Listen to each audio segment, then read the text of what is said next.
Welcome in. Today we're diving deep into Atomic Habits by James Clear. We're talking all things habit building. And, with the stack of articles, reviews, and notes you sent over, it's clear you're interested in more than just the basics. Absolutely. It's one thing to read about a book's theories, but seeing how it resonates with real people, that's what's really fascinating. Exactly.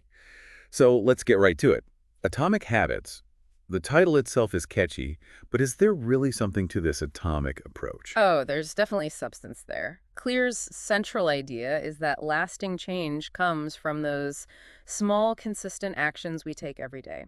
It's not about some magical overnight transformation, but about the power of tiny gains compounded over time. Okay, I'm intrigued. Can you give me a concrete example of what you mean? How do these atomic habits actually play out in the real world? Well, one of the sources you shared, Kylie Peters, uses a great example in their review. They talk about the impact of a 1% increase, just 1%, in sales each day.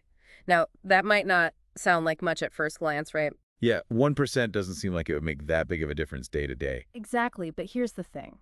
By the end of the month, those small daily gains would result in a total increase of 33%. It's incredible. Like that saying, the journey of 1,000 miles begins with a single step. Except here, it's like 1,000 tiny steps, each one building on the last. Okay, now I see the atomic part. Each tiny change is like an atom, small but powerful when combined with others. Exactly. And this idea really challenges that whole 21-day rule myth. The one that says you can form any habit in just 21 days. Oh yeah, I've always been a bit skeptical of that one. Right. And it turns out it's not that straightforward.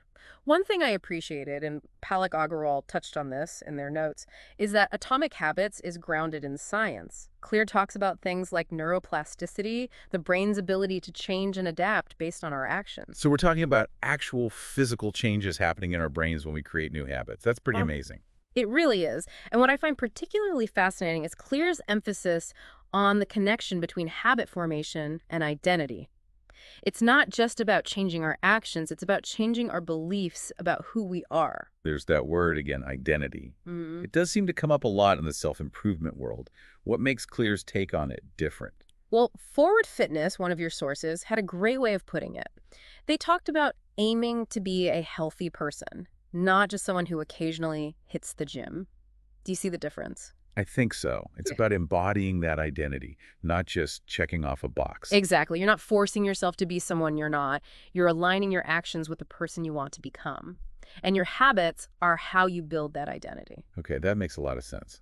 It's about becoming the best version of myself, and my habits are the tools I use to get there. Yes. And to help with that, Clear introduces his 4 laws of behavior change, a practical framework for building better habits. A framework for building habits. It sounds almost too good to be true. I mean, it's one thing to have a goal, but actually knowing the steps to get there, that's what I'm all about. And that's what I appreciate about Clear's approach. It's all about practical application.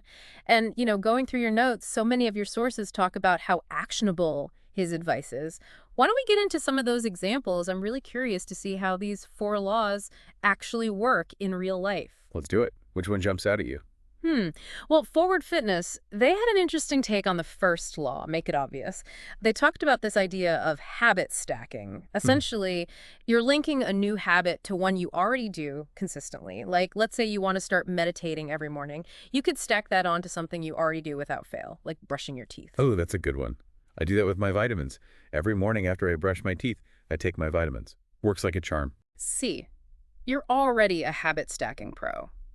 And then there's temptation bundling, which Kaylee Peters mentions in their review. Basically, it's about finding ways to make something you have to do more enjoyable by pairing it with something you want to do. Kaylee's a big fan of cycling, so they make it a point to bike to their favorite coffee shop for work. It's like a 2-for-1 deal, exercise and a caffeine fix. Now that's just smart. I might have to steal that one. Okay, so make it obvious is all about setting yourself up for success. But what about those times when even getting started feels impossible? Like, I have this goal to write more, but every time I sit down at my computer, I just end up staring at a blank page. I hear you. And Clear has a strategy for that too. He calls it the 2-minute rule. And Forward Fitness actually highlighted this one as well.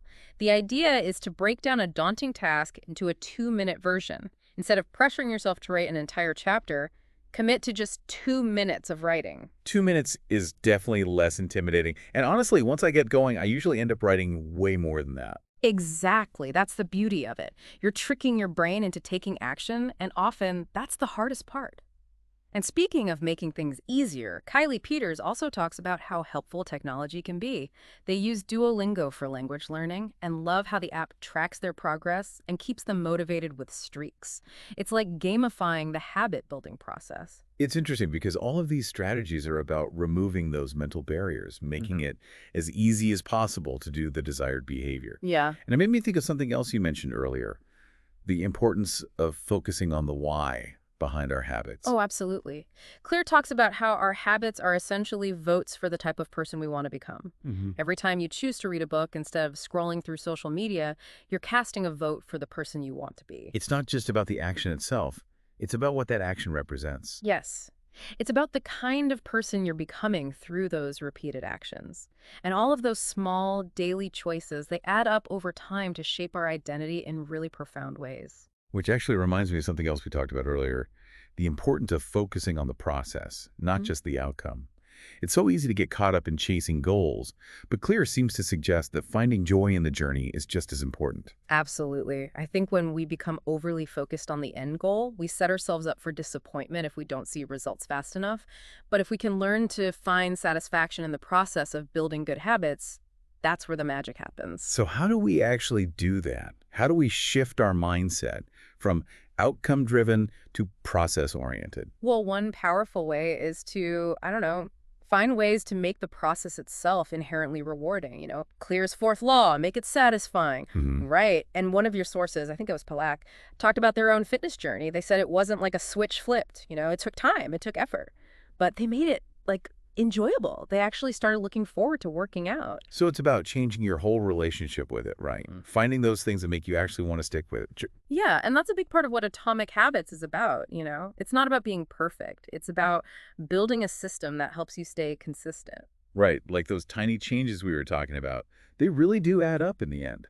But it's also about more than just the end result. Totally. It's about the kind of person you become along the way. And I think that's what makes Clear's work so powerful. He doesn't just give you a bunch of surface level tips. It's like he helps you understand the why behind it all. So it's like a philosophy for life, almost. Yeah, exactly. And the best part, it's something anyone can apply. You don't have to be like a self-help guru or anything. Right, it's all about those small changes Yeah. anyone can make. So for our listeners who are ready to take action, what's one thing you would recommend? Start small, be patient with yourself, and find ways to actually enjoy the process. Oh, and don't forget, there are tons of resources out there. Clear's website alone is full of great tips. Perfect. Well, this has been such a great deep dive.